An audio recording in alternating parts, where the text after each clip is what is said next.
Good evening all of you. पिछले class में हम लोग पढ़ रहे थे जैसे सेक्सुअल रिप्रोडक्शन के कुछ प्रोसेस यानी प्रक्रियाओं के बारे में। ठीक है, तो उसमें हम आप लोग को होमवर्क दिए थे। लास्ट क्लास में बताए थे कि लैंगिक जनन और अलैंगिक जनन के कैरेक्टर को लिख कर लाना है। लिख के लाए हैं आप लोग? सेक्सुअल रिप्रोडक्शन और असेक्सुअल रिप्रोडक्शन का कैरेक्टर लिखना था। एक बार उसको हम लोग मैच कर लेते हैं। ठीक है, एक बार मिला लेते हैं, फिर उसके बाद देख लिया जाएगा। चलिए हेडिंग डालेंगे, कैरेक्टर ऑफ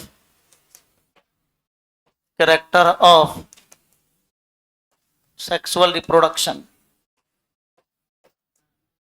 यानी कि लैंगिक जनन का कैरेक्टर ऑफ सेक्सुअल रिप्रोडक्शन, यानी कि लैंगिक जनन का गुण।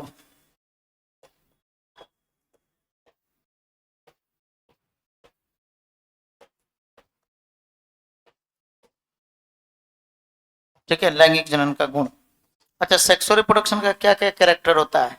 सबसे पहला कैरेक्टर होगा सेक्सुअल रिप्रोडक्शन का, यानी कि लैंगिक जनन का, क्या कि इसमें दो विपरीत जनक शामिल होते हैं। तो पहला पॉइंट लिखेंगे क्या? Involvement of two opposite parents. Involvement of two opposite parents लिख सकते हैं इसमें, यानी इसमें दो विपरीत जनक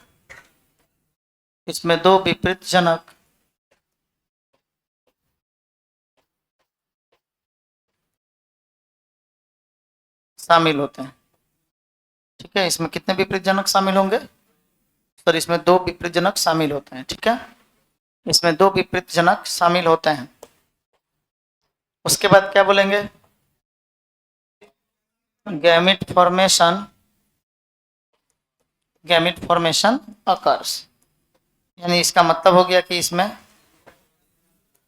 क्या बोलिएगा? इसमें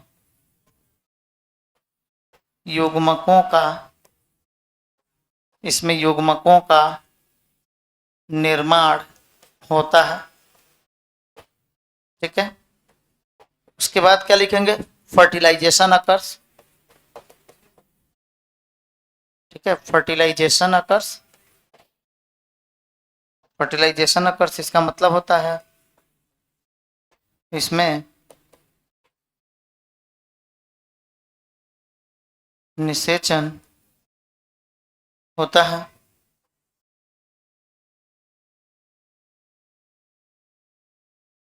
ठीक है, इसमें निषेचन होता है।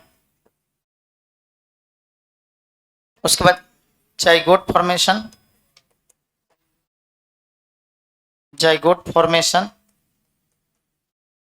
अकर्स, यानी इसमें युग्मनज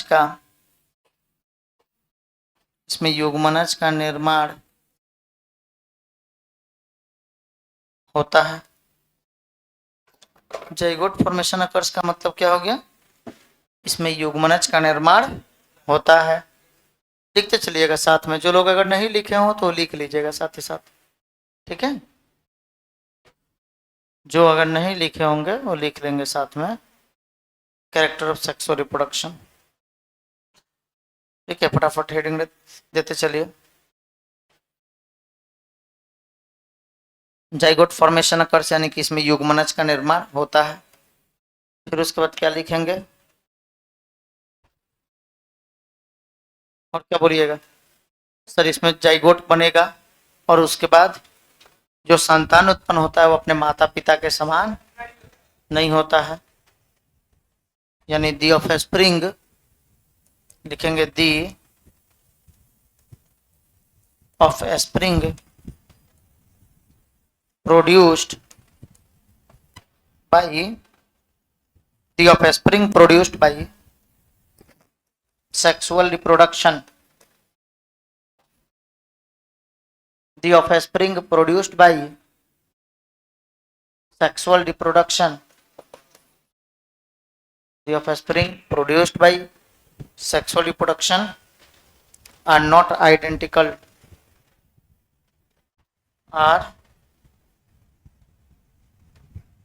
Are not identical to their parent, to their parents called variation. ठीक है, यानी इसे क्या कहा जाता है, विभिन्नता कहा जाता है। हम क्या बोले हैं, सबसे पहले लैंगिक जनन में सेक्सुअल रिप्रोडक्शन का गुण में क्या लिखेंगे सर, इसमें दो विपरीत जनक शामिल होते हैं, यानी मेल और फीमेल दो अपोजिट पेरेंट शामिल थे। ठीक है, इसमें गैमेट का फॉर्मेशन होता है, यानी कि इसमें युग्मकों का निर्माण होता है। अच्छा, उसके बाद हम क्या बोले थे, फर्टिलाइजेशन अकर्स, यानी कि इसमें निषेचन होता है। ठीक है, इसमें निषेचन होता है, यानी फर्टिलाइजेशन अकर्स। उसके बाद हम लोग बोलेंगे जाइगोट फॉर्मेशन अकर्स, यानी इसमें युग्मनज का निर्माण होता है, इसमें युग्मनज बनेगा, जाइगोट फॉर्मेशन अकर्स। देख लिए। फिर उसके बाद क्या बोला जाएगा, the offspring produced by sexual reproduction, the offspring produced by sexual reproduction are not identical to their parent. ठीक है, यानी कि लैंगिक जनन के द्वारा उत्पन्न होने वाले संतान अपने माता पिता के समान, यानी अपने जनक के समान नहीं होते हैं, जिसे विभिन्नताएं कहा जाता है। ठीक है, लिखेंगे बगल से लिखिए। लेट क्यों आए, कल होमवर्क दिया गया था, नहीं लिख के लाए हैं। उतारी जल्दी उतारी। The offspring produced by sexual reproduction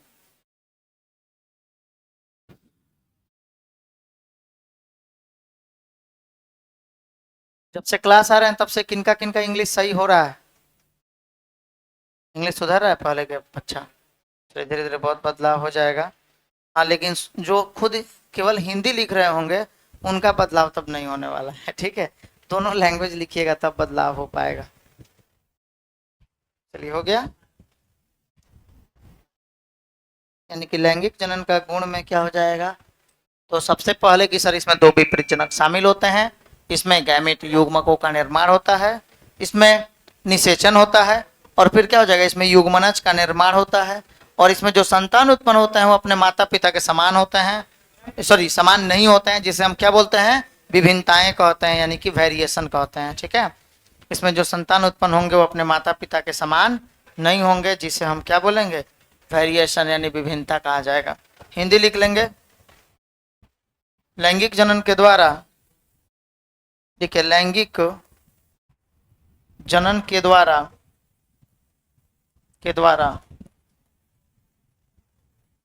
उत्पन्न होने वाले, लैंगिक जनन के द्वारा उत्पन्न होने वाले संतान अपने जनकों के, लैंगिक जनन के द्वारा उत्पन्न होने वाले संतान अपने जनकों के समान नहीं होते हैं। ठीक है, जनकों के समान नहीं होते हैं, विभिन्नताएं कहलाता है, या विभिन्नता कहलाता है। बात समझ में आया। लैंगिक जनन के द्वारा, यानी कि सेक्सुअल रिप्रोडक्शन के द्वारा जो संतान उत्पन्न होते हैं वो अपने माता पिता के समान होंगे क्या, नहीं होते हैं, जिसको क्या कहा जाता है, वेरिएशन कहा जाता है। यानी अगर आपसे पूछा जाए कि वेरिएशन किस में होता है तो क्या बोलिएगा, सर लैंगिक जनन में, यानी कि सेक्सुअल रिप्रोडक्शन में वेरिएशन होता है। ठीक है, सेक्सुअल रिप्रोडक्शन में यानी लैंगिक जनन में क्या होगा, वेरिएशन होगा, मतलब कि विभिन्नताएं होगा। ठीक है, वेरिएशन होगा। अच्छा, उसके बाद क्या लिखेंगे,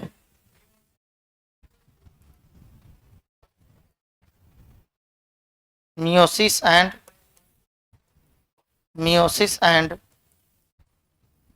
mitosis occurs,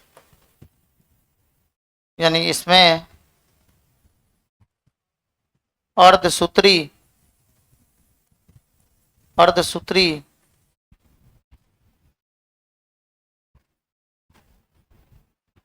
तथा समसूत्री होता है। बस समझ में, इसमें अर्धसूत्री तथा समसूत्री होता है समझ में। मियोसिस एंड माइटोसिस अकर्स, यानी इसमें अर्धसूत्री तथा समसूत्री होता है। ठीक है, इसमें अर्धसूत्री तथा समसूत्री होता है। कुछ और पॉइंट हम लोग लिख सकते हैं, यह बहुत ही क्या होता है,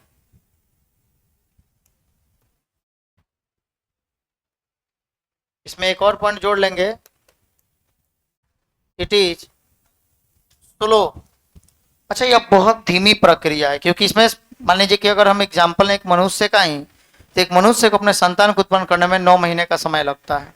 तो इस प्रकार से आप बोल सकते हैं कि यह बहुत ही स्लो होता है। It is slow comma complex and elaborate process. ठीक है, it is slow complex and elaborate process. इसका मतलब हुआ यह धीमी कॉमा कॉम्प्लेक्स मतलब क्या हो जाएगा, जटिल, यह धीमी, it is slow complex and elaborate process, यानी यह धीमी कॉमा जटिल और विस्तृत प्रक्रिया है। ठीक है, और विस्तृत प्रक्रिया है, याद रखेंगे यह धीमी, चूंकि यह बहुत ही धीमी प्रक्रिया है। क्यों धीमी प्रक्रिया है, क्योंकि इसमें संतान को उत्पन्न होने में 9 महीने का समय लग रहा है, अगर एक मनुष्य का बात किया जाए तो। ऐसे ही जितने भी सेक्सुअल रिप्रोडक्शन करने वाले जीव हैं उन सभी में समय लगता है। लेकिन आप अलैंगिक जनन और असेक्सुअल रिप्रोडक्शन करने वाले जीवों का अगर कंपेयर करिए तो असेक्सुअल रिप्रोडक्शन बहुत तेजी से होता है। आंख बंद करिए खोलिए तब तक कई हजार संतान उत्पन्न हो जाएगा। तो असेक्सुअल रिप्रोडक्शन इस मामले में थोड़ा तेज है, लेकिन सेक्सुअल रिप्रोडक्शन जो होता है, लैंगिक जनन, ये बहुत स्लो है। तो इसलिए हम लोग क्या बोलेंगे, यह धीमी प्रक्रिया है, स्लो। अच्छा, मीनिंग आप लोग को पता है इसका, स्लो मतलब धीमी, ठीक है, कॉम्प्लेक्स मतलब जटिल, अच्छा, इलाबोरेट मतलब विस्तृत, अब प्रोसेस मतलब प्रक्रिया।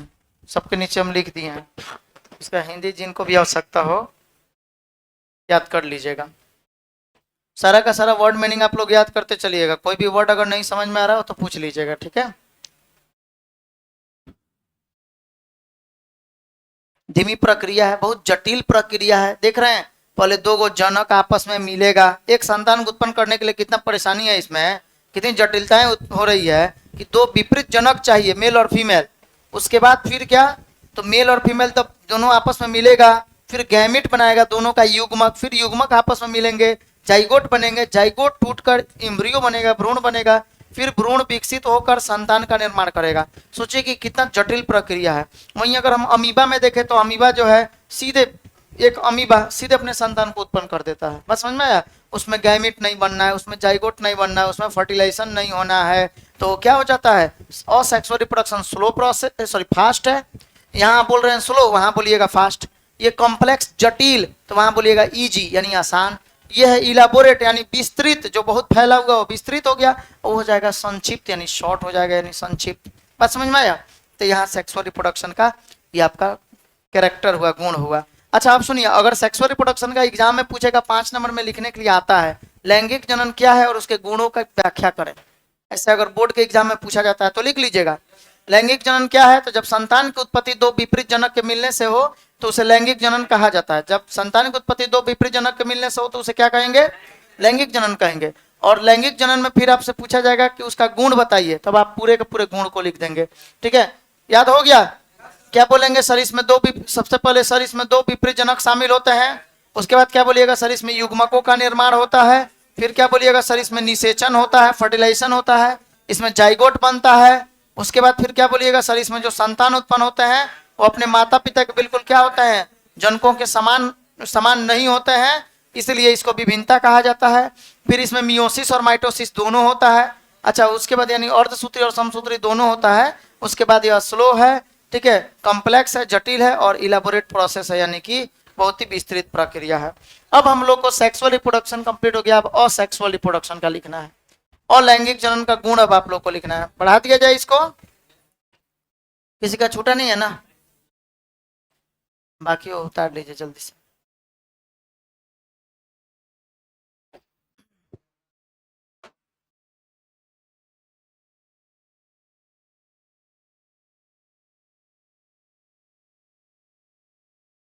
अब हम लोग वैसे ही लिखेंगे असेक्सुअल रिप्रोडक्शन के कैरेक्टर के बारे में।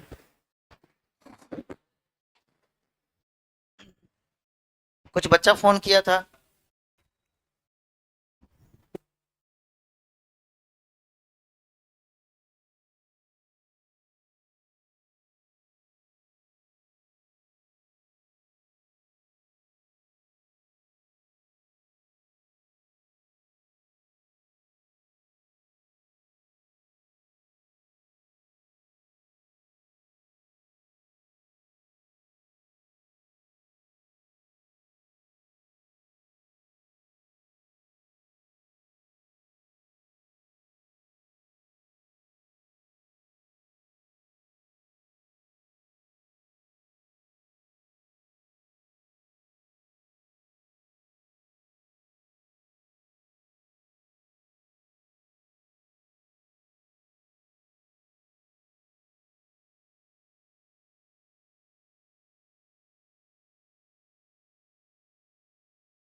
हो गया है। अगर इंसान इंसान को नहीं देख पा रहा है, इंसान ही इंसान का सपोर्ट नहीं कर पा रहा है, तो फिर इंसानियत क्या है? अब इससे अच्छा तो जानवर है। इंसान से अच्छा जानवर है जो एक दूसरे को समझ पाता है। जैसे बोला जाता है ना, सबसे ज्यादा कॉन्सियसनेस, आप पढ़े हैं ना, सबसे ज्यादा चेतना जो है कॉन्सियस जो होता है मनुष्य में होता है, सेल्फ कॉन्सियसनेस। मतलब कि वो प्रेम को समझ पाता है, दुख को समझता है, हर तरह के दर्द को समझ पाता है, हर किसी के दिए हुए धोखा को समझता है, स्टेटस में लगा लगा धोखा के बारे में रोता है। मतलब इसीलिए बोला गया कि सबसे ज्यादा सेल्फ कॉन्सियसनेस यानी खुद की चेतना मनुष्य में सबसे ज्यादा होती है। लेकिन फिर भी यहाँ देखा जाए तो मनुष्य से ज्यादा होशियार जो है जानवर है बेचारे। ठीक है, जो एक दूसरे के लिए मर सकते हैं, साथ दे रहे हैं, एक दूसरे के लिए सिम्बायोटिक रिलेशनशिप में इस प्रकार है। आप आगे पढ़िएगा। कुछ पौधा है, एक यूका नाम का प्लांट है, यूका पौधा, जो प्रोनुबा यूकासेला नाम के कीट के साथ कुछ वैसा संबंध बनाता है, एक ऐसा उसका सहजीवी संबंध है। सहजीवी संबंध मतलब होता है, जैसे मान लीजिए ये दो आदमी सहजीवी संबंध में है ना जी, आप लोग हाँ कह रहे हैं हाँ, अरे नहीं पहले मीनिंग तो समझ लीजिए, उसके बाद हाँ ना कहते रहिएगा। सहजीवी संबंध का मतलब होता है जैसे इनको फिजिक्स आता है, इनको केमिस्ट्री आता है, और उनको केमिस्ट्री में प्रॉब्लम है, इनको फिजिक्स में प्रॉब्लम है, तो ये क्या करेंगे, उनको फिजिक्स पढ़ा देंगे और इनको केमिस्ट्री में पढ़ा देंगे। तो एक दूसरे को एक दूसरे से फायदा हुआ कि नहीं, तो इसको सहजीवी संबंध कहते हैं। जैसे मान लीजिए कि आज आपके घर से पैसा आया, तो आप अपने दोस्त से पूछे क्या खाओगे, बोलो तुम जो खाओगे, हम चंदमारी चौक पर जितना कुछ बिक रहा है सब खरीद आज खिला देंगे, तो आप ले जाके खिला दिए। आज जब इनका पैसा आया तब उसके बाद ही बोले कि पैसे नहीं है, बहुत दिक्कत है, जबकि पैसा रखे हुए हैं, तो इसको सहजीवी संबंध नहीं कहा जाएगा। ठीक है, तो इस तरह से हो गया कि उसमें आप मतलब चोरी कर रहे हैं दोस्त से। तो सहजीवी संबंध का मतलब होता है एक दूसरे से बिल्कुल एकदम एक दूसरे के लिए जीना मरना, एक दूसरे के फायदे के लिए, एक दूसरे को फायदा हो, उसमें सिर्फ अपना फायदा नहीं सोचना, दोनों को दोनों से फायदे होने चाहिए। तो बताइए कि एक पौधा है जिसका नाम है यूका प्लांट, ये प्रोनुबा यूकासेला नामक एक कीट के साथ एक ऐसा संबंध बनाता है कि आपस में वो जीने मरने की ये शपथ खाए हुए होते हैं। और ये कीट बोलता है कि हम तुम्हारे बिना नहीं रह सकते हैं, और पौधा बोलता है कि हम तुम्हारे बिना नहीं रह सकते हैं।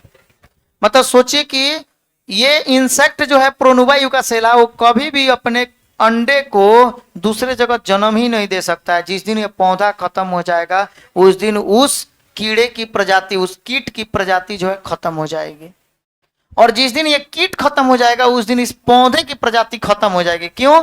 क्योंकि इस पौधा में जब भी पॉलिनेशन, पॉलिनेशन समझ रहे हैं, परागण होता है, एक जगह से दूसरे जगह पोलन को लेकर आना और पॉलिनेशन कराना, तो ये काम होता है उस कीट का। अगर वो कीट नहीं रहेगा तो पॉलिनेशन नहीं कराएगा, पॉलिनेशन नहीं होगा।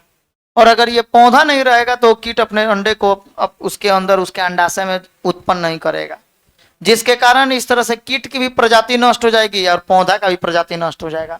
तो दोनों का लाइफ स्टाइल जो है, लाइफ स्पेन जो है, जीवन काल जो है, ये एक दूसरे पर निर्भर है। बात समझ में आ रहा है? तो सोचिए यहाँ पौधा और कीट के बीच का संबंध देखिए कितना गहरा संबंध है, और इंसान के बीच का संबंध है देखिए। अब आप ही लोगों में से बताइए, कुछ लोग वीडियो देख लेते हैं, लाइक नहीं करते हैं, बात सही है कि नहीं, कमेंट नहीं करते हैं, शेयर नहीं करते हैं, स्टेटस नहीं लगाते हैं, तो इसको क्या कहा जाएगा? यानी कि आप लोग सिम्बायोटिक रिलेशनशिप नहीं रखना चाहते हैं। चलिए अब आइए हम लोग नेक्स्ट टॉपिक पे आते हैं, कैरेक्टर ऑफ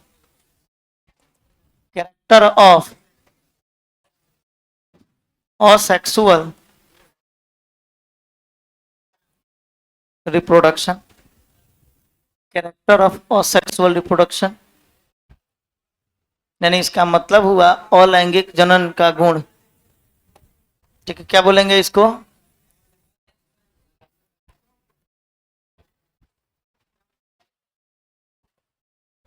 अलैंगिक जनन का गुण। ठीक है, अलैंगिक जनन का गुण। अब ये अलैंगिक जनन का गुण क्या क्या होता है जी? बोलिए, असेक्सुअल रिप्रोडक्शन का कैरेक्टर क्या क्या होगा? पहला नंबर बोलते चलिए, इन्वॉल्वमेंट ऑफ, हाँ जहां वहां पे दो गो था यहाँ एक कर देना, बिल्कुल उसका उल्टा, इन्वॉल्वमेंट ऑफ सिंगल पेरेंट, साथ ही साथ लिखते चलिएगा, क्योंकि इसमें कुछ समझने वाली बात ही नहीं है, पहले ही से समझा चुके हैं आप लोगों को। हाँ बहुत बढ़िया, थैंक यू। पेरेंट्स नहीं होगा, पेरेंट होगा, थैंक यू। लिखेंगे इसमें दो, सॉरी, में एकल जनक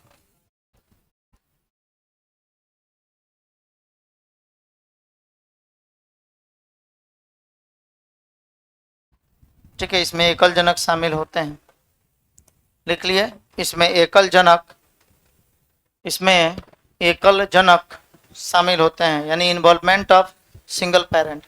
उसके बाद क्या बोलेंगे? Gamete formation, gamete formation do not occur या डू नॉट टेक प्लेस, यानी कि इसमें युग्मक का निर्माण, युग्मक का निर्माण नहीं होता है।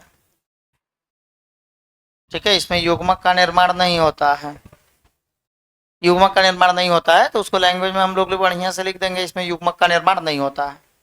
फिर आगे क्या बोलिएगा? जाइगोट फॉर्मेशन, जो जो उसमें लिखे हैं उसके उल्टा कर देना है, zygote formation do not occur, do not यानी कि नहीं होता है, यानी लिखेंगे इसमें युग्मनज का निर्माण, इसमें युग्मनज का निर्माण नहीं होता है। ठीक है, इसमें युग्मनज का, इसमें युग्मनज का निर्माण नहीं होता है, इसमें युग्मनज का निर्माण नहीं होता है। उसके बाद लिखना है फर्टिलाइजेशन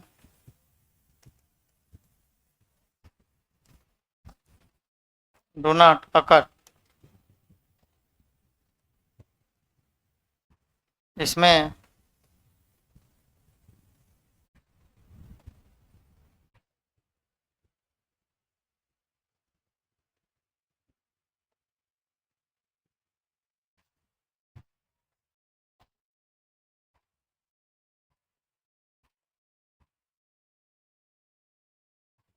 ठीक है, फर्टिलाइजेशन डू नॉट अकर। अब क्या लिखिएगा? ऑफ स्प्रिंग, आप लिखेंगे of spring produced by, produced मतलब उत्पन्न होना, और ऑफ स्प्रिंग मतलब संतान, यानी of spring produced by sexual reproduction, of spring produced by sexual reproduction, sorry sorry, हाँ ठीक तो है, और सेक्सुअल ही तो लिखे थे, देखिए offspring produced by your sexual reproduction are identical to, identical to their parent. ठीक है, यानी इसका मतलब हुआ अलैंगिक जनन के द्वारा, अलैंगिक जनन के द्वारा उत्पन्न होने वाले संतान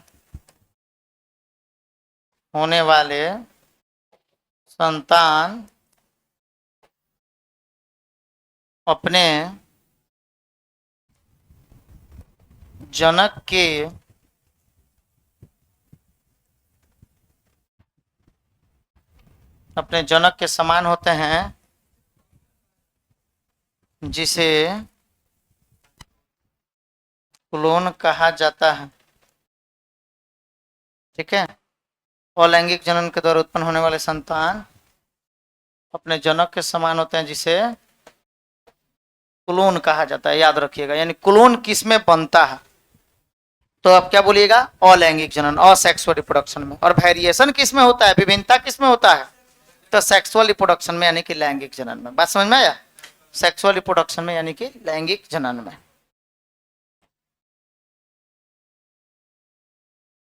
offspring produced by sexual reproduction are identical to their parent, यानी कि इसका मतलब हुआ अलैंगिक जनन के द्वारा उत्पन्न होने वाले संतान अपने जनक के समान होते हैं, जिसे क्लोन कहा जाता है। ठीक है, अपने जनक के समान होते हैं, जिसे क्लोन कहा जाता है। हो गया। अच्छा, उसके बाद देखेंगे only mitosis occurs, only mitosis division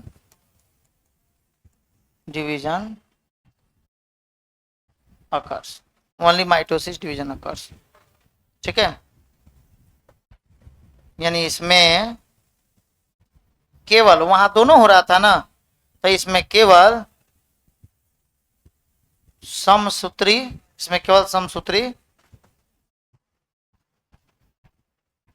विभाजन होता है। ऐसा समझ में, इसमें केवल समसूत्री विभाजन होता है। उसके बाद क्या लिखिएगा, इट इज, स्लो के जगह पे अब यहां लिख देंगे fast.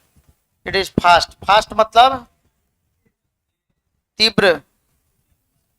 It is fast comma, complex था तो यहां पे हो जाएगा इजी, यानी आसान। It is fast comma easy and elaborate. Elaborate मतलब, सॉरी इलाबोरेट नहीं ना होगा, शॉर्ट।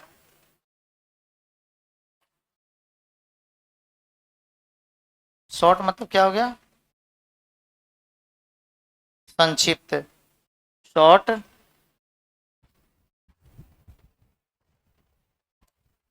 प्रोसेस, यानी लिखेंगे यह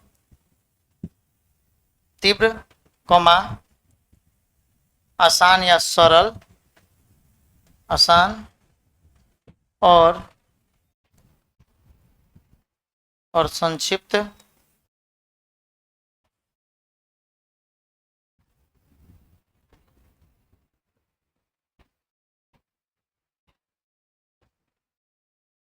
यह तीव्र कॉमा आसान और संक्षिप्त प्रक्रिया है। ठीक है, जितना सेक्सुअल रिप्रोडक्शन में हम लोग पढ़े हैं, जस्ट उसके उल्टा कर देंगे और सेक्सुअल रिप्रोडक्शन का हो जाएगा। ठीक है, यानी लैंगिक जनन का उल्टा हो जाएगा ये टोटल।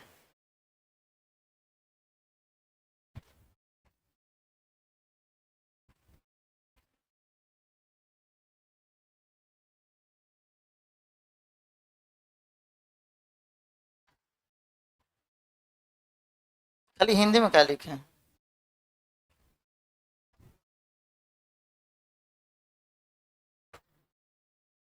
ना, तो कल घर से लिख के लाए, लेकिन हिंदी इंग्लिश दोनों लिखा करिएगा लोग। इंग्लिश वाले सिर्फ इंग्लिश लिख सकते हैं, लेकिन हिंदी वाले दोनों लैंग्वेज लिखिएगा। एक लैंग्वेज लिखिएगा खाली हिंदी, तब फिर समझ मजा नहीं आएगा।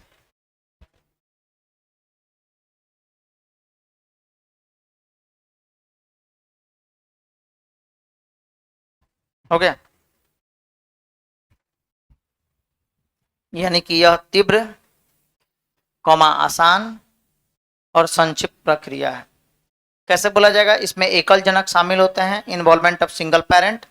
दूसरे नंबर पॉइंट में क्या बोलिएगा? Gamete formation do not occur, यानी इसमें युग्मकों का निर्माण नहीं होता, युग्मक का निर्माण नहीं होता है। Zygote formation do not occur, zygote नहीं बनता है। फिर फर्टिलाइजेशन नहीं होता है, ठीक है, फर्टिलाइजेशन नहीं होता है। फिर उसके बाद क्या बोलिएगा? इसमें जो संतान उत्पन्न होते हैं वो अपने माता पिता के समान नहीं होते हैं, सॉरी समान होते हैं, जिसको क्या कहा जाता है? क्लोन कहा जाता है।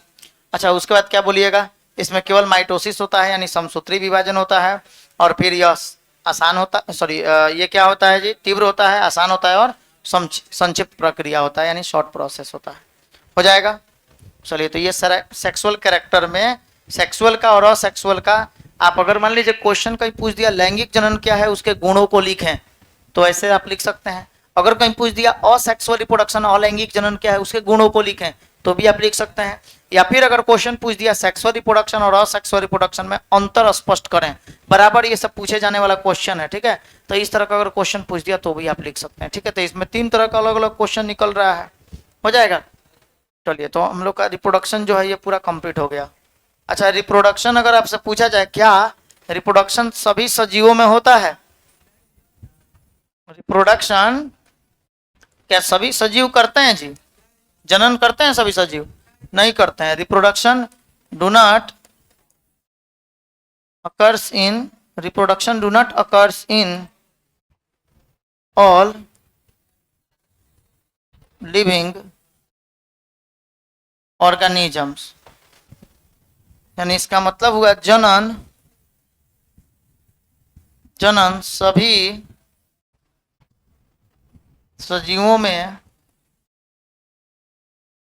नहीं होता है, ठीक है। जनन जनन जो है ये सभी सजीवों में, जनन सभी सजीवों में नहीं होता है। जैसे कौन कौन से सजीव हैं जिसमें जनन नहीं होता है? ठीक है, जनन सभी सजीवों में नहीं होता है। तो सबसे पहले जैसे देखिए, म्यूल जो है, खच्चर, ये जनन नहीं करता है। तो सर ये आखिर उत्पन्न कैसे होता है? तो ये मेल डोंकी तथा फीमेल हॉर्स के क्रॉस से उत्पन्न होता है। मेल डोंकी मतलब गधा और फीमेल हॉर्स मतलब घोड़ी। ये गधा और घोड़ी के क्रॉस से उत्पन्न होता है खच्चर, लेकिन ये अपने समान संतान को उत्पन्न नहीं कर सकता है। देखिए, ये एक्सपेरिमेंट किया गया इसलिए क्योंकि गधा जो है बेचारा ये बहुत मेहनती होता है। गधा बहुत मेहनती होता है, लेकिन थोड़ा मेहनती तो होता है लेकिन लेजी भी होता है, आलसी भी होता है। मेहनती है ये बात सही है, लेकिन आलसी होता है। कहीं अगर बैठ गया तो उठेगा ही नहीं, कहीं ज्यादा सामान ला दीजिएगा तो बैठ जाएगा। तो सोचा गया कि काहे नहीं, गधा मेहनती होता है और घोड़ा जो है ये ताकतवर होता है। समझ में? घोड़ा ताकतवर होता है और घोड़ा बहुत तेज भागता भी है। तो इसलिए क्या किया गया, हॉर्स का गधा का क्रॉस जो है घोड़ी के साथ करा दिया गया। अब जो खच्चर बनता है वो खच्चर अब तेज भागेगा भी, ताकतवर भी होगा और मेहनती भी होगा। दोनों लक्षण इसमें पाया जाएगा और ये हाइब्रिड बन गया, इस तरह से उच्च नस्ल वाला बन गया, ठीक है। तो म्यूल हो गया। उसी तरह हिम्मी का नाम आप लोग सुने होंगे, हिम्मी। हिम्मी जो है इसका निर्माण कैसे होता है? इसका निर्माण अब यहाँ बदल जाएगा, यहाँ हो जाएगा मेल, मेल में क्या हो जाएगा, हॉर्स का क्रॉस, और फीमेल में क्या हो जाएगी, फीमेल डंकी। यानी कि अब घोड़ा का क्रॉस, घोड़ा का क्रॉस गदही के साथ होगा, और घोड़ा का क्रॉस जब गदही के साथ होगा तब हिमी का निर्माण होता है, ठीक है। ये लोग अपने समान संतान को उत्पन्न नहीं कर सकते हैं। लिख लिए ना, किसी का छूटा नहीं ना? अच्छा, उसके बाद देखिए हिमी के बाद आता है पहला, दूसरा, तीसरा, एक है लाइगर, ठीक है, लाइगर। याद रखेंगे। ऐसे इसको हम लोग हिंदी में बब्बर शेर भी कहते हैं। क्या बोलते हैं? बब्बर शेर, बब्बर शेर। तो लाइगर का जो निर्माण होता है किसके किसके मिलने से होता है? तो लाइगर मेल लायन और फीमेल टाइगर। मेल लायन मतलब शेर का क्रॉस किससे होता है? बाघिनी से। ठीक है, तो लाइगर बनेगा। उसी तरह लाइगर के बाद क्या हो जाएगा? ये एक हो जाता है इसमें टाइगॉन। ठीक है, टाइगॉन।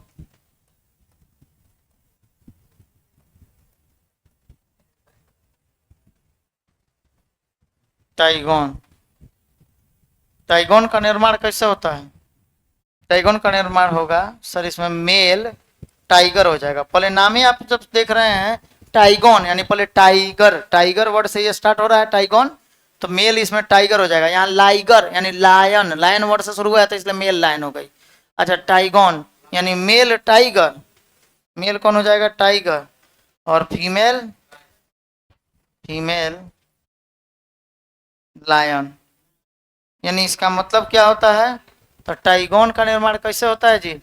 सर टाइगॉन का निर्माण होता है मेल टाइगर। मेल टाइगर बोलने का मतलब होता है बाघ का क्रॉस जब शेरनी के साथ करते हैं, तो बाघ का क्रॉस शेरनी के साथ होगा तो। अच्छा, उसके बाद आप लिख लेंगे स्टेराइल ह्यूमन कपल, जिसको हम लोग किन्नर भी कह सकते हैं। ये स्टेराइल ह्यूमन कपल जो होते हैं किन्नर, ये भी अपने संतान को उत्पन्न नहीं करते हैं। ठीक है, ये नपुंसक होते हैं, नपुंसक मानव, इसको बोलते हैं हम लोग नपुंसक मानव जोड़े। तो ये भी अपने संतान को उत्पन्न नहीं करते हैं, ये किन्नर होते हैं। ठीक है। अच्छा, एक और एग्जाम्पल आप लिख लेंगे जो संतान को उत्पन्न नहीं करते हैं, worker honey bee. Worker honey bee का मतलब होता है कार्यकर्ता मधुमक्खी। क्या बोलिएगा? कार्यकर्ता मधुमक्खी जो होती है ये भी अपने संतान को उत्पन्न नहीं करती है। कार्यकर्ता मधुमक्खी, ठीक है, कार्यकर्ता वर्कर हनी भी, कार्यकर्ता मधुमक्खी भी अपने संतान को उत्पन्न नहीं करती है। तो क्या देखे इसमें सजीव, क्या सभी सजीव जनन करते हैं? ये लोग तो सजीव ही हैं, लिविंग हैं, लेकिन क्या ये जनन कर रहे हैं? नहीं करते हैं। तो सभी सजीव जनन नहीं करते हैं। ठीक है, ये बात को याद रखेंगे कि सभी सजीव जनन नहीं करते हैं। हो जाएगा?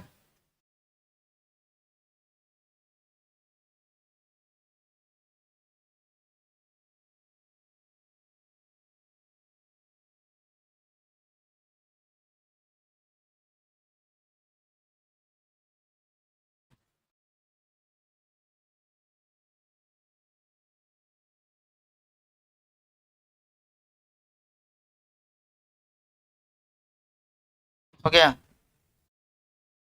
चलिए, अब इस तरह से हम लोग का रिप्रोडक्शन जो टॉपिक है ये खत्म हो गया।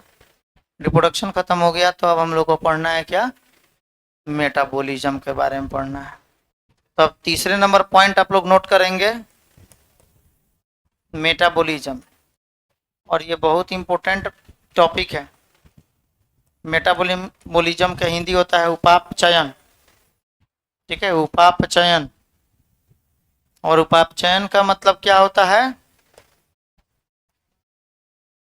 उपापचयन का मतलब होता है बाबू हमारे शरीर में होने वाले सभी प्रकार के रासायनिक अभिक्रियाओं का योग उपापचयन कहलाता है। यानी हम लोग के बॉडी में जितना भी केमिकल रिएक्शन होता है, जितना भी रासायनिक अभिक्रिया होता है, उस सबको जब एक साथ मिला दीजिएगा तो उसी को बोलते हैं हम लोग मेटाबॉलिज्म यानी उपापचयन।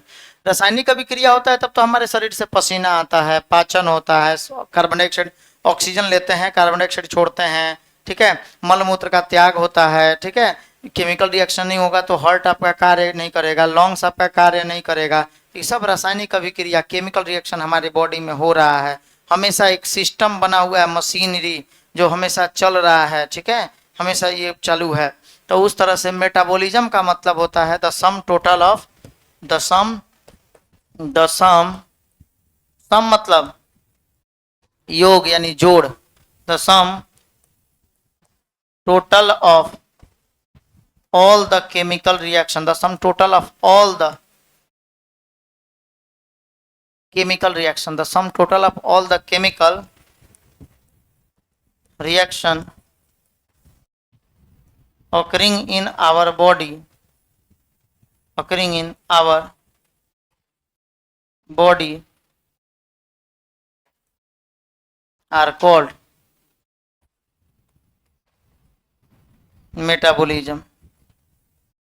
क्या बोलिएगा? The sum total of all the chemical reaction occurring in our body are called metabolism. यानी हमारे शरीर में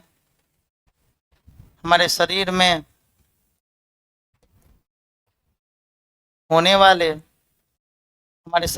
वाले सभी प्रकार के रासायनिक अभिक्रियाओं,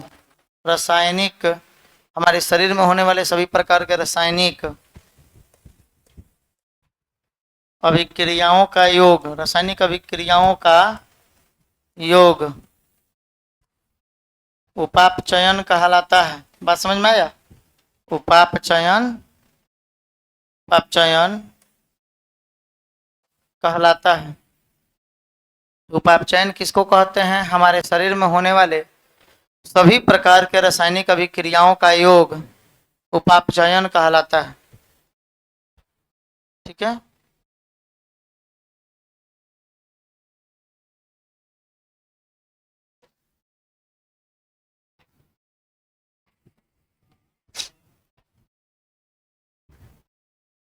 हमारे शरीर में होने वाले सभी प्रकार के रासायनिक अभिक्रियाओं का योग उपापचयन कहलाता है। अच्छा, उपापचयन क्या सभी सजीव में होता है कि नहीं? यह सभी सजीवों में होता है। It occurs in all living organisms. यह सभी सजीवों में होता है। यह सभी सजीवों में होता है।